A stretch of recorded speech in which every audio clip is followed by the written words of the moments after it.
Kennedy យឹមពិសាលយឹមពិសាលជាបាច់ Kennedy ដែលមានឆ្អឹងទន់ដូចពស់អាចប្រកួតបានយ៉ាងអស្ចារ្យនឹកស្មានមិនដល់តើនៅយុគវគ្គផ្ដាច់ព្រាត់នេះគាត់មានអ្វីកាន់តែអស្ចារ្យបន្តទៀត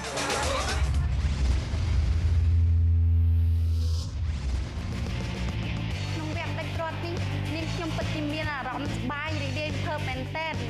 ហើយនាងខ្ញុំមិននឹកស្មានថាអាចឈានមកដល់វគ្គដាច់ព្រាត់នេះចំណែកក្មួយស្រីយឹមពិសាលបាទខ្ញុំសូមកត់ប្រសើរគឺគាត់រៀននៅខ្លួនឯងពុតខ្លួនគឺគាត់ធ្វើបានល្អសម្រាប់ពួកខ្ញុំប៉ុន្តែរាត្រីនេះខ្ញុំគិតថានឹងគាត់យកអ្វីមកប្លែកជាងមុនយប់នេះនាងខ្ញុំនឹងយកការសម្ដែងថ្មីមួយទៀតតាក់ទងនឹងការសម្ដែងពុតខ្លួនរបស់នាងខ្ញុំជឿជាក់ថានឹងធ្វើឲ្យបងប្អូនជក់ចិត្តដិតអារម្មណ៍ជាមួយការសម្ដែងរបស់នាងខ្ញុំសូមទស្សនិកជនបោះឆ្នោតផ្ញើសារឲ្យនាងខ្ញុំដើម្បីឲ្យនាងខ្ញុំទទួលបានជ័យលេខ2នៃកម្មវិធី Cambodia's Got Talent Cambodia's Got Talent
ខ្ញុំនេះលោកបាទសំជើងលមុតលមួបខ្លួនក្រោយលោកជំនួសគាត់ក្រែង